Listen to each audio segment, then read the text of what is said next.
Hey guys, this is Not Electric.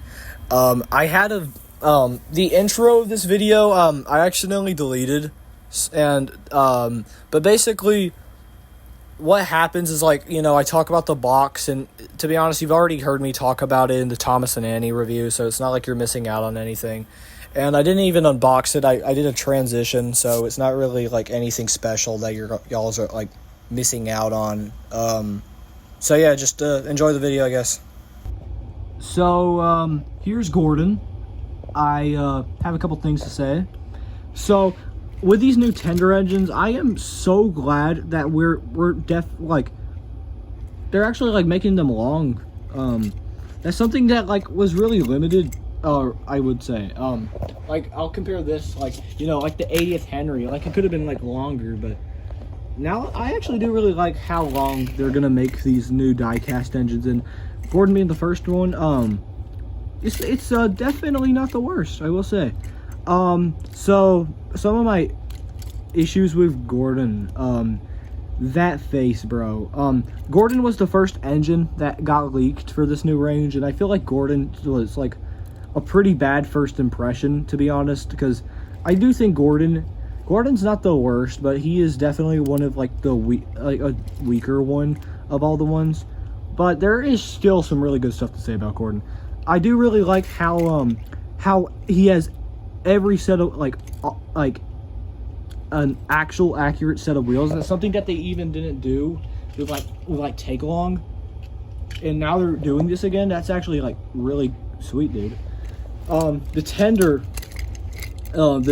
is I do wish the tender was actually had a running board or a buffer beam or something like that, because that's something that I guess they're starting to do, and the 80th Henry started showing that. But I guess that's a thing now with everything else on the the new tenders. I don't know. The coal kind of sticks out, and it's just that's just a nitpick. It doesn't really affect me as much. It's just something nitpicky about it. These new tender engines, these have these permanent couplings, and to be honest, I do really like it. It's not like Erdl, how it's static. You can actually move this guy 360 degrees and stuff. And I do really I do really like it, because I remember a period where a lot of my tender engines, or just anything in general, they would lose their tenders a lot, because but now they're attached now, so we don't really have to worry about that anymore. So, and they're doing that with the new motorized as well. I know about that, but this is my first time talking about a new tender engine in this new 2026 style. So yep. Also, Gordon is a darker shade of blue now. That's something I noticed as soon as he got leaked. Thomas is still basically the same shade as he's always been, but I've noticed that they're starting to change the characters, so they don't really have the same colors. That's something that I'll discuss with Henry as well when I get to Henry's unboxing. But yeah, I don't really mind it. I do think it's pretty nice, and it really it shows differences, Gordon has a bunch of rivets, and I'll say this again, I do think it's done way better than how they did in the show when they started putting rivets on the characters in season 23. And they look kind of nice on Gordon, not gonna lie. Gordon also has these headlamps as well. I do really like that. I really like that they're starting to give these engines their own lamps, really. Still, that face though, I wish it could be better, but yeah, that's something that really affects it for me. Another thing is that I feel like the cab could be a little bigger, but that's just some. There's also a problem that I had with the 80th Henry. Yet again, we're still talking about this guy, but yeah. And I guess another problem, I already tested this guy out on tracks. This guy doesn't work good on any curves, because it doesn't have the space between the body and the tender. It can hardly go through curves. I've already seen it with Henry and James. I've seen that they actually work really good with them, but Gordon, I heard Gordon's just like, I heard it doesn't work for Gordon, and I tried it out a couple hours ago, and it's yep, it's definitely true.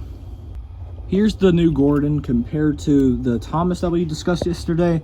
I do think I don't know if this is a problem, but I don't think Gordon scales that well with a lot of items. I don't know if it's just Thomas or Gordon, but you know, Gordon's obviously now shorter, but I need to test this out with all the other engines. But yeah, Gordon might be a little smaller than usual.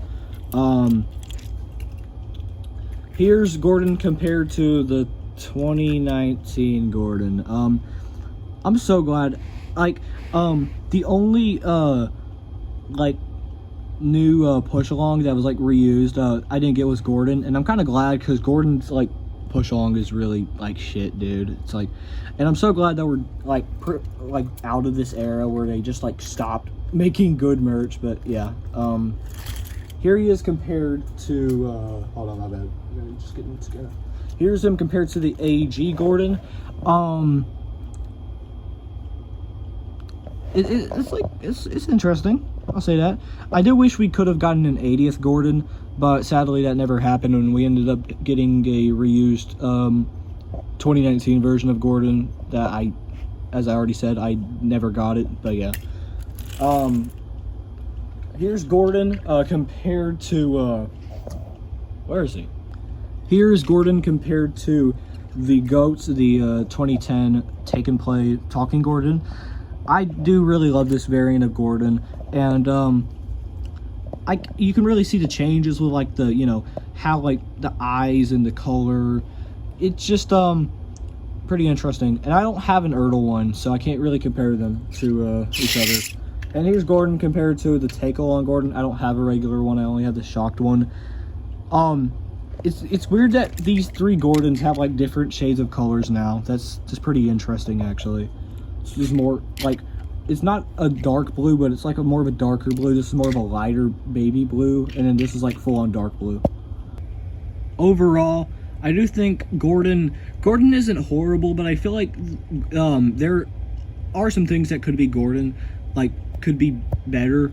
Like the face, I feel like the tender should have a bit more detail in the the cab. I wish it was like a little taller. But Gordon's, this is not a bad Gordon, actually. I've now holding this guy in person, it's like he's not horrible, I will say. But yeah, that's my review on the 2026 Gordon. Most likely the next review I do is on the 2026 James. But yeah, I'll see you with that review tomorrow, I guess. I don't know, but yeah, I'll see y'all with that review.